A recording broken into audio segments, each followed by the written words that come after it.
xoolee depuis quelque temps daaw ba ren ay ci biir contradiction rek la ñuy nekk contradiction yooyu nag moo waraloon ñu al Khalifa Sall ak ñoñam dem seen yoon. Ensuite gis nañu depuis bi ñuy defee élection présidentielle yi ba yàlla def Diomaye nekk président gis nañ ne waa Pastef ak waa PUR Pastef PUR sax dañoo briller par le silence nit ñi fàtte woon nañu sax PUR par rapport aux enjeux politiques parce que dañu téye woon dañu noppoon jàpp seen ñàmbur. Pourtant c'est un grand allié. waaw c'est un grand allié ñoom yàgg nañu téye boo xoolee boo interroger histoire da nga daan gis ku ñuy wax Ousmane Sonko nekk leaderu parti Pastef di wax ay baax ci Serigne Moustapha Sy aussi doon wax ay baax ci kii mais cette fois-ci aussi chargé na ko mën naa ne du gulet parce que boo fàttali ko bi fa soxna Aïda Mbodj demee ak Habib Sy doon ko yóbbul lu leen sëñ bi joxoon ba mënuñu ko woon gis yaa ngi fàttaliku li sëñ Moustapha Sy waxoon ne moom Ousmane Sonko moom da doon xam-xamul mais gars yi aussi bàyyi woon nañu mu sedd amul benn réaction boo xam ne par rapport au guide religieux en même temps responsable de parti léegi nag il est revenu à la charge lors du Gamou bon le format n'est pas nouveau c'est Serigne Moustapha parce que boo xoolee nii la daan doxalee da daan wax ci religion bi wax ay gars mais il ne manquait jamais l'occasion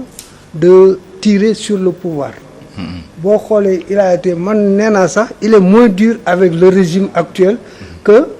contre Macky Sall contre Abdoulaye Wade et même contre Diouf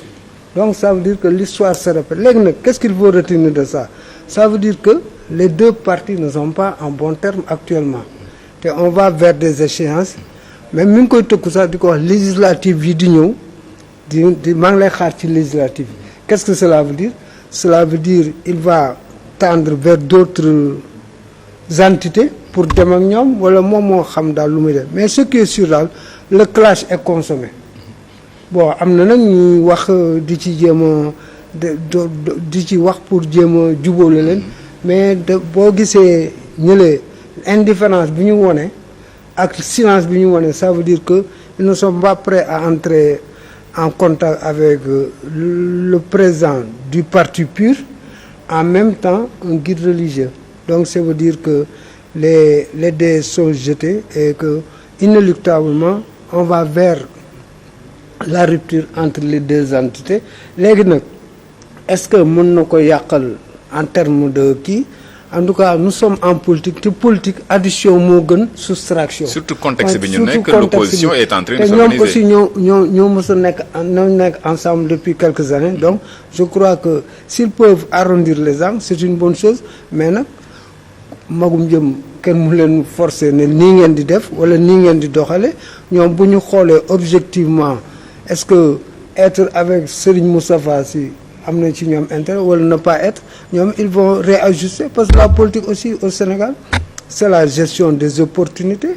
la politique c'est la gestion des intérêts et la politique c'est la gestion des situations te parce que boo gisee actes yi ñuy posé depuis quelque temps dafa mel ni daal wóolu nañ seen bopp jàpp nañ ne ñoo yor doole ji te doole ku ko yor dans ces conditions à 2 mois d'une échéance tu peux l'utiliser de manière efficiente aussi. Est-ce que jàpp ne yaa am doole ci contexte bi mu nekk nii du erreur quand on voit li xew diggante ñoom ak PUR quand on voit en même temps li nga xamante ne moom moo xew ci opposition bi ak organisation yi commencé judd. waaw xam nga boo gisee ñoom ils ont le vent en poupe parce que il y a un vent de sympathie bu exprimé wu le 24 mars 2024 ba ñu jox leen benn chèque boo xam ne wax dëgg yàlla dans l'histoire politique du Sénégal musta am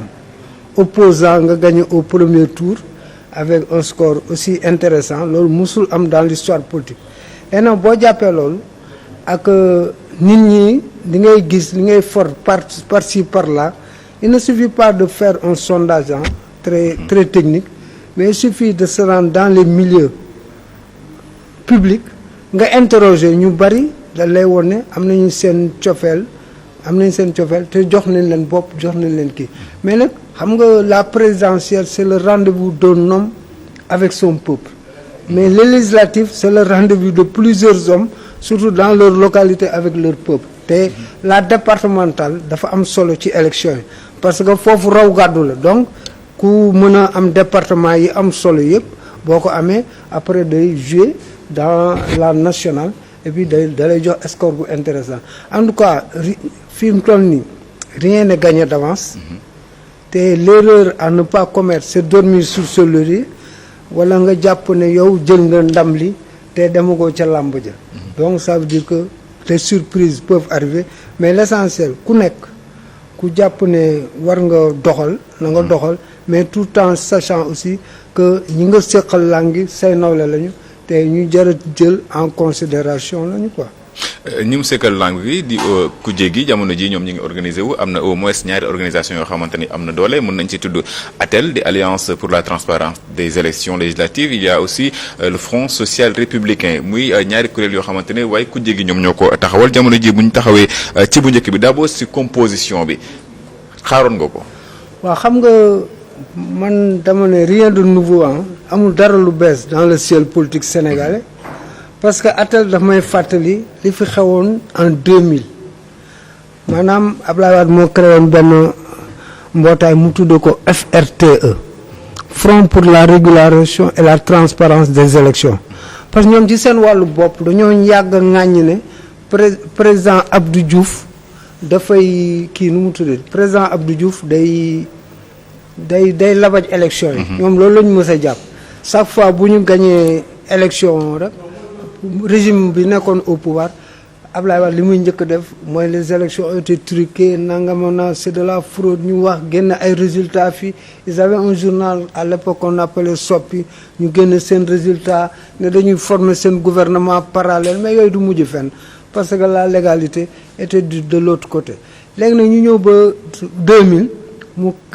créé Front pour la régularisation et la FRTE léegi front boobu nag moom moo ko dimbali ba ñu mën a taxaw bu intéressant ci élection yi ba am léegi nag ATEL bi il faut ñu leeral leen ATEL du alliance électorale du coalition boo xam ne day defar liste maanaam ay nit yu dajaloo bokk ay horizon yoo xam ne jógewuñ fa ku nekk ñi mais li leen intéressé mooy nañu fexe ba élection yi jaar yoon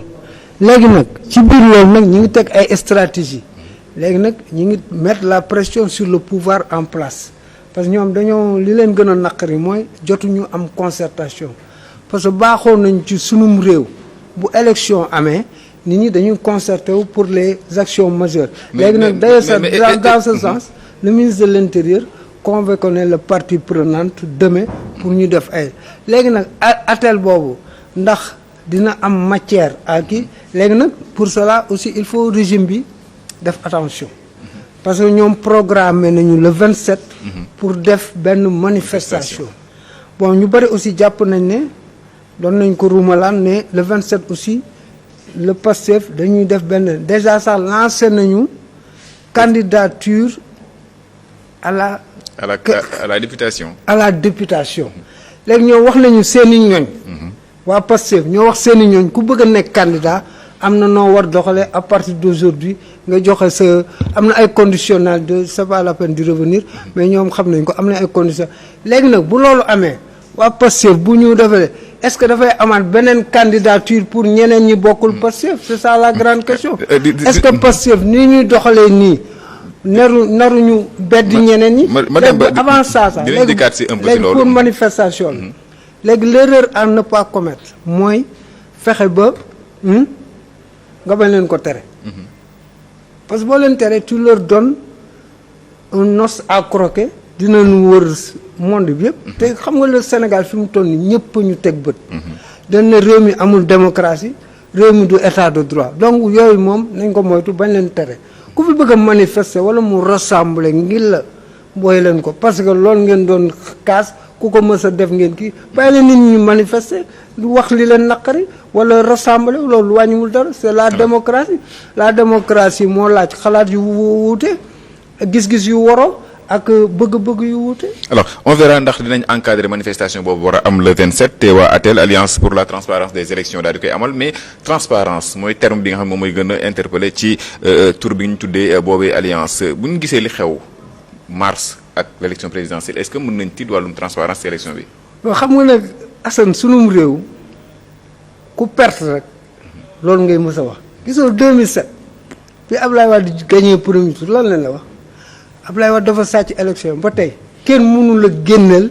benn. biñ naan dina yeewoote. waaw benn 2019. bi président Macky Sall gagné lu ñu doon wax waaye du ko truqué ba léegi kenn mënu la génneel fu mu ko truqué. ñii yor pouvoir bi nii mais dañ leen woon ne fichier bi baaxul. gars yi dañuy sàcc élection yi te yow ci loolu nga amee ay député am ci 80 députés seen intercoalition ma donc ça veut dire c'est le même fichier que l'on dénonçait qui les a fait gagner. Donc ça veut dire que loolu c'est des stratégies politiques yu gars yi di utiliser c'est de la surenchère politique mais réew mi sëñ bi sàcc dafay xewi sàcc élection dafay xewi bu doon loolu président Macky Sall du sàggan ba gars yi am 80 députés bu doon loolu capitale Dakar yëpp Ablaye Wade du nangu 2009 xoolal Khalifa rek 2009 Khalifa Sall ak contre Ablaye Wade Khalifa temps boobu amul kii Ablaye Wade Sall Macky Sall contre Ablaye Wade Ablaye bu sañoon ku leen wax may leen ma 3 mois ma def bu amoon possibilité de sàcc élection Macky Sall il a été ministre de l'intérieur il a été premier ministre il a été mais lii mënu ci dara gis nga nañ loolu man yaakaar na bu leen neexee nag ñu teg seen alliance di saytu c'est de bon parce que aussi la confiance n'explique pas le contrôle bu leen neexee ñu contrôler et puis dafa war sax démocratie jeu bi dafa war a clair ku nekk am say représentants le ministre de l'intérieur jouer le jeu la cour d'appel jouer le jeu les partis tout te gis nga élection Sénégal pour nga sàcc ko dafay jëf parce que fu nekk à tous les maillons de la chaîne da nga fay am représentation dans les bureaux de vote à la cour d'appel fépp foo dem da nga fay am ay donc ça veut dire que donc mais li man daal li ma gëm mooy sàcc élection bu yewoo bu ko fi kenn wax buñ ñu kii léegi li war ku nekk mooy waajal sa bopp mooy leen déema defar say liste yoo xam ne ce sera des listes gagnantes après nga dem jongante le 27 novembre ñun sénégalais lambda bi dinañ xam ci ñi fa nekk mbër yi fi teew yëpp nañ seetaan mais ce qui est sûr il y aura beaucoup de listes parce que am na ñoo xam ne candidature indépendante la ñuy doon et puis comme que amul parrainage ça risque d'être un cafouillage très moche malheureusement bu loolu weesoo aussi heureusement on avait trouvé une parade pour 5 bulletins pour voter donc je ne crois pas maintenant le jeu des alliances qu'est-ce que ça va produire léegi ce qui serait intéressant c'est de voir les gars yan pôle la ñuy constituer des pôles forts devant le régime pour pouvoir l'ébranler ou le faire le jeu des alliances